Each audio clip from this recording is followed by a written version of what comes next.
अस्सलाम वालेकुम फ्रेंड्स, कैसे हैं आप सब। उम्मीद करता हूं कि आप खैरियत से होंगे और हमारी वीडियो से बहुत कुछ लर्न कर रहे होंगे।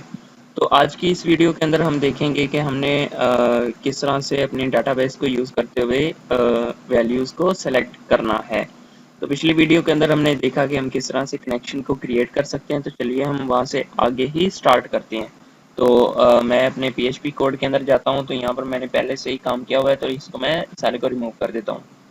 तो यहाँ पर मैं अपनी फर्स्ट कमांड को एग्जीक्यूट करता हूँ। सबसे पहले तो हमने एक कनेक्शन क्रिएट करना है। कनेक्शन क्रिएट करने के लिए आप कनेक्शन वेरिएबल, जैसे कि मैंने पिछली वीडियो के अंदर बताया था, उसके बाद MySQLi और कनेक्ट, तो इसको हम रन करेंगे। तो इसके अंदर लोकल होस्ट का मतलब ये है कि जिस जगह पर हमारा डेटाबेस वर्क कर रहा है। उसके बाद रूट का मतलब ये है कि हमारा यूज़र नेम, अगर आप अपनी मर्ज़ी का यूज़र अकाउंट यूज़ कर रहे हैं, लाइक आपने अपना नेम यूज़ किया हुआ और अपना ही पासवर्ड यूज़ किया है, तो यहाँ पर आप रूट की जगह अपना नेम और पासवर्ड की जगह अपना पासवर्ड लिखेंगे। तो ये फील्ड जो मैंने रूट के बाद लिखी, ये पासवर्ड की है। तो रूट का मैंने पासवर्ड कोई भी नहीं लिखा हुआ, डिफ़ॉल्ट मैं यूज़ कर रहा हूँ, तो यहाँ पर मैं ब्लैंक छोड़ूंगा। उसके बाद चौथे नंबर पर हमारी चीज़ जो आएगी वो हमारी डेटाबेस का नेम आएगा। तो हमारी डेटाबेस का नेम क्या है, डेमो, जो हमने पहले क्रिएट की थी। तो ये हमारा एक कनेक्शन क्रिएट हो चुका है। तो मैंने इसको अब चेक नहीं करना, क्योंकि मुझे पता है कि ये कनेक्शन क्रिएट हो चुका है। तो उसके बाद हम क्या करेंगे कि हमने वैल्यूज सेलेक्ट करनी है। तो सबसे पहले मैं कॉलम का नेम लिखने के लिए कोई वेरिएबल सेलेक्ट करूंगा। तो कॉलम के लिए मैं कॉलम को सेलेक्ट कर लेता हूँ और उसके बाद मैं यहाँ पर कॉलम का नेम लिख देता हूँ। तो सीरियल, और यहाँ पर ब्रेक कर दिया, और यहाँ पर टेबल का नेम, तो टेबल इज इक्वल टू जो हमारा टेबल है, तो टेबल क्या है, टेबल 1 के नेम से है, तो इसको कर लिया। उसके बाद हमारी क्यूरी होगी। क्यूरी का मतलब ये होता है कि हमने जो काम करना है या कोई काम करना है, मतलब सेलेक्ट है, इंसर्ट है, डिलीट है, कुछ भी है, तो वो यहाँ से होगा। तो यहाँ से हम क्या करेंगे कि हमने अपनी क्यूरी को पहले बनाना है। तो क्यूरी बनाने के लिए मैं यहाँ पर अपना ही नेम लिख देता हूँ, मलिक इज इक्वल टू क्यूरी बनाते हैं। तो हमने क्या करना है, सिलेक्शन करनी है। तो सेलेक्ट SLECT, तो ये सेलेक्ट हो गया। और उसके बाद कॉलम का नेम, तो ये मैं आपके सामने एक सेंटेक्स को पहले लिख रहा हूँ कि जिस तरह से हमने काम करना है, और यहाँ पर टेबल नेम। तो ये एक सिंटैक्स होता है सिलेक्शन का, जिसे हम सेलेक्ट कर सकते हैं।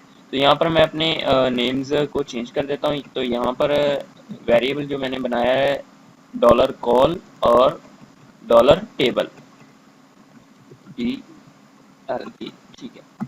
तो ये हमारी एक क्यूरी बन गई है। तो इसको हम अब एग्जीक्यूट करेंगे। तो एग्जीक्यूट करने के लिए मैं एक और वेरिएबल बना देता हूँ, मलिक XG वाला, जिसके अंदर मैं अपनी क्यूरी को रन करूंगा। तो MySQLi क्यूरी QUERY, मैंने इसको रन कर दिया है। और उसके अंदर मैं कौन सी वैल्यूज लिखूंगा, वो एक तो कनेक्शन वेरिएबल है और दूसरा हमारी क्यूरी है। तो मेरी क्यूरी मलिक के नेम से है, तो ये मैंने क्रिएट कर दिया। उसके बाद हम क्या चीज़ देखेंगे कि उसके बाद हमने क्या करना है, कि वो काम ये है कि हम इसको एक वाइल कमांड के ज़रिए यूज़ करें, क्योंकि हम एक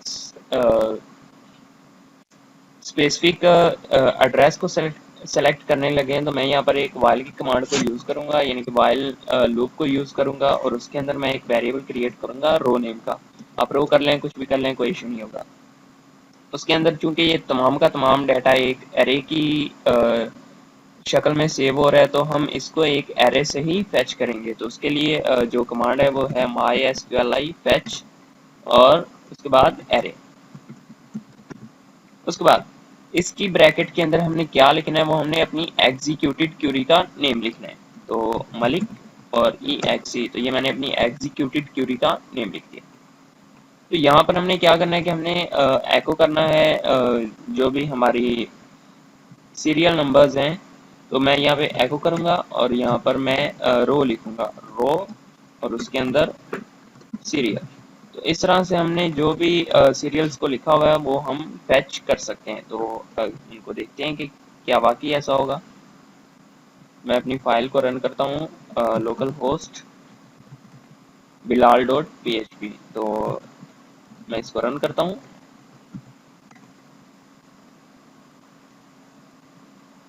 तो तो ये हमारे पास 1 2 प्रिंट हो गया है, लेकिन ये एक दूसरे के साथ साथ आ रहा है, तो मैं इसको चेंज कर देता हूँ क्योंकि मैंने br टैग को यूज़ नहीं किया। तो br को यूज़ करने से मैं लाइन ब्रेक को कर सकता हूँ, तो मैं इसको लाइन ब्रेक किया और रन कर दिया।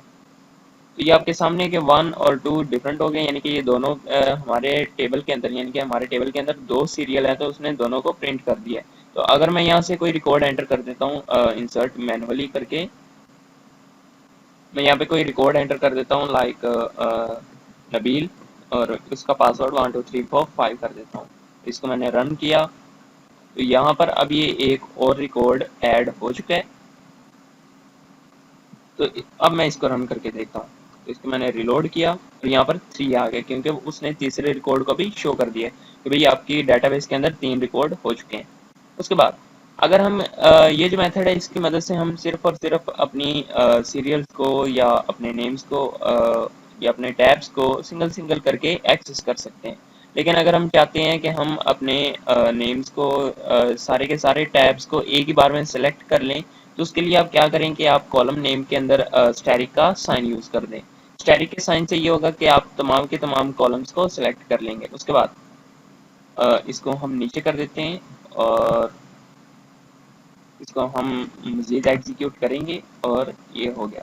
ओके, तो यहाँ पर हमने क्योंकि हमारे टैब के अंदर 3 चीज़ें नेम है और पासवर्ड है, तो यहाँ पर मैं सीरियल की जगह क्या करूँगा, यहाँ पर मैं नेम कर दूंगा और यहाँ पर पासवर्ड कर दूंगा। तो आपने इस चीज़ का ख़ास ख्याल रखना है कि जिस तरह से हमारी डेटाबेस के अंदर टैब्स के नेम लिखे हुए हैं, लाइक कैपिटल में है, कोई वर्ड कैपिटल में है, तो यहाँ पर भी आपने सेम एज इट इज़ लिखना है। लाइक यहाँ पर अगर हम देखें तो यहाँ पर पासवर्ड में पी कैपिटल और बाकी तमाम के तमाम स्मॉल है, नेम में एन कैपिटल और बाकी तमाम के तमाम स्मॉल है। तो यहाँ पर भी हमने ऐसे ही करना है कि सेम टू सेम नेम लिखने हैं। तो चलिए हम इसको एग्जीक्यूट करके देखते हैं कि क्या आता है। इसको रन करते हैं, तो ये उसने हमारे जो भी पासवर्ड हैं सीरियल हैं और उनके साथ जो उनका पासवर्ड है उसने हमें शो कर दिया। तो इस तरह से हम अपना डाटा शो भी कर सकते हैं और सेलेक्ट भी कर सकते हैं। ये थी एक सिलेक्शन की क्यूरी। अगली वीडियो के अंदर हम देखेंगे कि हम इंसर्ट किस तरह से कर सकते हैं और डाटा को फैच किस तरह से कर सकते हैं।